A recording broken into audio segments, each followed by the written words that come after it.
Frère, je viens de regarder une vidéo ici d'un monsieur racontant que, en une seule semaine, il a fait 3 rêves, et vous allez voir ce qui s'est passé. Regardez, le monde spirituel est très réel, frère, et on ne peut pas plaisanter avec ça. On ne peut pas baisser la garde, vous savez. Et il y a des moments où l'ennemi sait que c'est le moment le plus vulnérable de toute notre vie. C'est le moment où nous sommes en train de dormir. Je ne sais pas si tu pries avant de dormir. Moi, ma femme, nos enfants, on prie toujours avant de dormir parce qu'on sait que c'est le moment où on n'a pas de contrôle. Tu es d'accord? Tu dors. Mais c'est à ce moment-là que tu dors, que tu es en train de te détendre, que l'ennemi, il vient essayer de perturber ta vie. Il vient essayer de semer la confusion, souvent l'immoralité, c'est-à-dire la promiscuité. Tu as déjà fait ce rêve tellement sale, tellement dégoûtant, lié à la sexualité. L'ennemi, il met ses rêves dans notre esprit, mon frère. Il essaie de changer notre identité, en nous faisant croire que ce que nous rêvons fait partie de notre vie, de notre identité. Frère, moi aussi j'ai déjà fait des rêves comme ça, c'est un combat spirituel que tu traverses peut-être, mais je veux te montrer que Dieu, lui aussi, peut utiliser les rêves, et ça ne veut pas dire que ce sont de bons rêves. Tu comprends? Ça peut être des cauchemars, je vais te donner un exemple. Quand Pilate a été appelé à juger Jésus, la femme de Pilate, la nuit précédente, elle a fait un cauchemar. Et c'est Dieu qui a permis qu'elle fasse ce cauchemar. Et elle a donc dit à son mari, « Écoute, ne touche pas à cet homme. Cet homme est l'envoyé de Dieu, et nous devons le respecter. » Je vais te donner un autre exemple ici. Lorsque Abraham est allé en Égypte, il a emmené sa femme Sarah, et il avait peur que Pharaon prenne la femme d'Abraham et tue Abraham. Alors, quand Abraham est arrivé à cet endroit, il a dit que Sarah était sa sœur, mais cela n'a servi à rien. Frère, Pharaon l'a emmené dans sa chambre. Mais cette nuit-là, Dieu a donné un cauchemar à Pharaon. Et dans ce cauchemar, Dieu a dit qu'il ne fallait pas toucher à cette femme. Et après cela, frère, la même chose est arrivée à Abimelech. Dieu a permis le même cauchemar. Donc, Dieu peut utiliser n'importe quoi. Et avant que nous mettions cette vidéo ici, je veux juste te lire un passage très intéressant. Là dans Job, chapitre 33, du verset 14 au 20. Et ensuite, je vais raconter un petit témoignage que j'ai vécu à propos d'un rêve, moi et ma femme, et je vais te montrer ce que Dieu a fait. Regarde ce qui est écrit. Dieu parle de plusieurs manières, mais nous ne lui prêtons pas attention. La nuit, dans le lit, quand nous dormons profondément, il parle à travers des rêves ou des visions.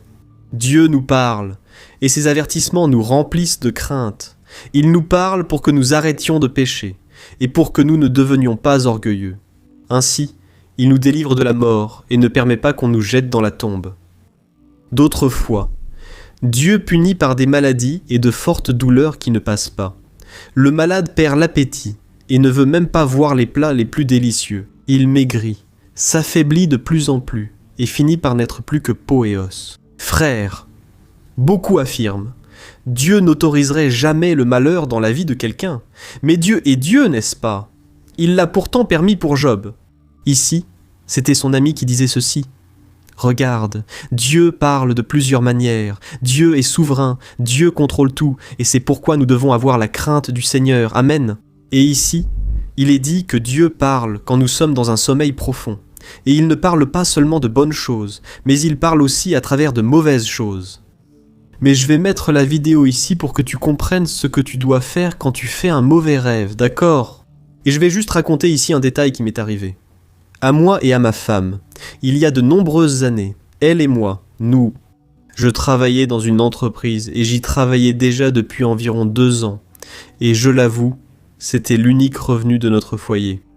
Et alors, frère, un jour ma femme a fait un cauchemar, n'est-ce pas? Elle a rêvé que cette entreprise allait me licencier parce que quelque chose allait se passer dans l'entreprise. Ils voudraient réduire les dépenses et ils allaient me licencier.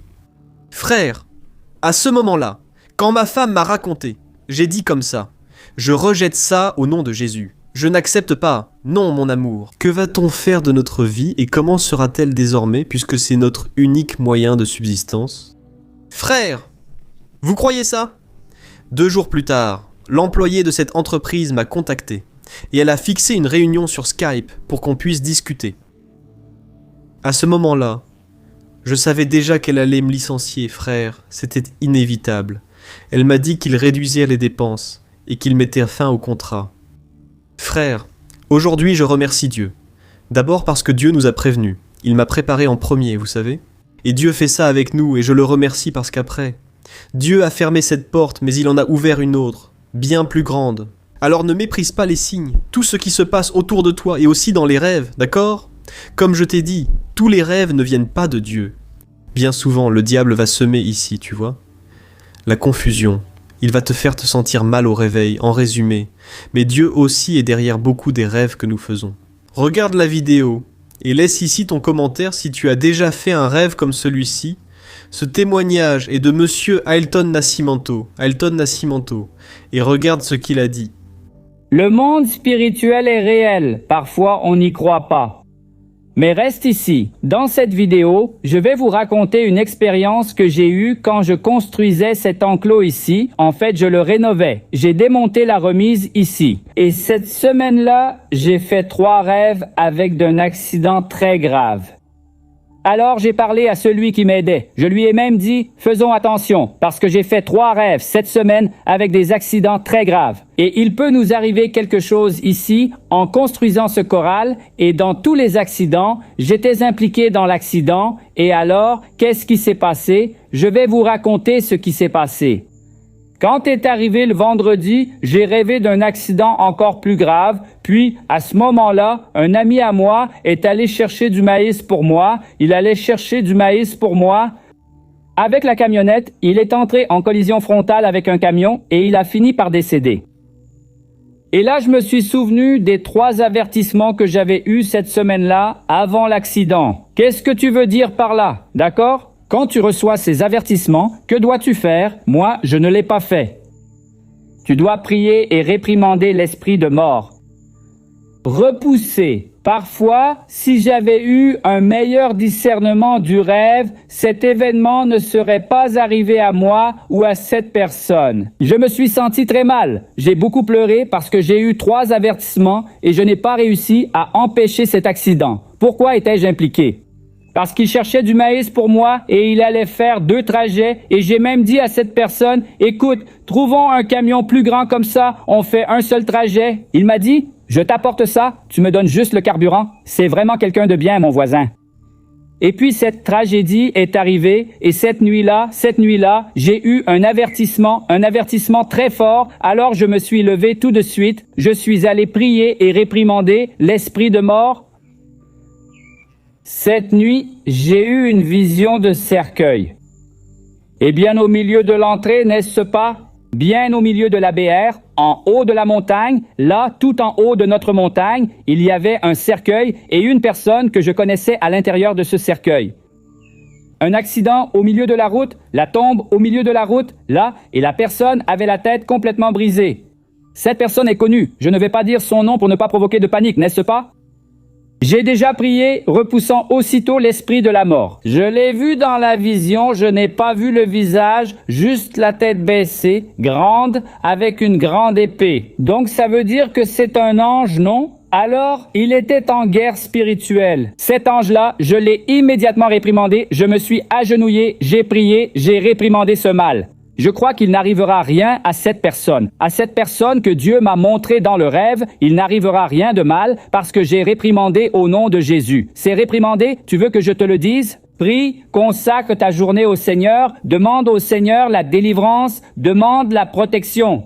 Parce que le monde spirituel est là et il veut faucher la vie des gens, surtout ceux qui ont une vie désordonnée. Devant Dieu, que Dieu bénisse ta vie. Si tu le ressens, partage ce message avec quelqu'un. Pour que plus de personnes puissent aussi avoir cette expérience spirituelle, priez Dieu et bénir leur journée au nom de Jésus. Que Dieu te bénisse. Hé, frère, ici on voit, n'est-ce pas? Monsieur Ailton Nascimento apporte une grande vérité.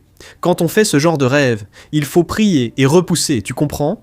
Tu sais quand tu es en train de prier, quand quelqu'un te vient soudain à l'esprit, c'est pour que tu pries pour lui. Prie, bénis, intercède, car tu ignores sa situation, tu comprends, frère. Comme il l'a dit, le monde spirituel est réel. Donc moi aussi j'ai eu de nombreuses vies.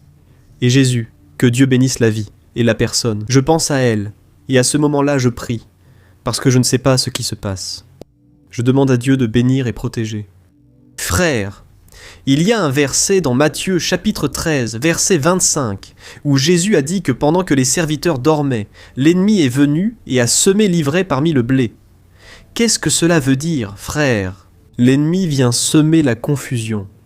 La confusion dans notre esprit, dans notre entourage, dans nos relations. Comme je te l'ai dit, il sème la confusion concernant ton identité. Il suscite des rêves de péché, de confusion, de disputes et de destruction. Tout cela pour essayer de voler ta paix et de t'éloigner de la présence de Dieu. Jésus précise que les serviteurs dormaient, ce qui est intéressant. Autrement dit, c'est au moment où tu es le plus vulnérable. Et je t'invite. À partir d'aujourd'hui, fais une prière avant de dormir. Toi ou ton conjoint, tes enfants, ne dors pas sans prier. D'accord ? Que Dieu te bénisse. J'espère que ça t'a plu. Je mets 2 vidéos ici, regarde-les, elles vont te bénir. Et abonne-toi à ma chaîne, et active la cloche de notification. Parce que chaque jour j'ai un moment de prière prévu avec toi ici, et je veux vraiment t'aider dans ta marche avec Dieu. Je t'embrasse fort.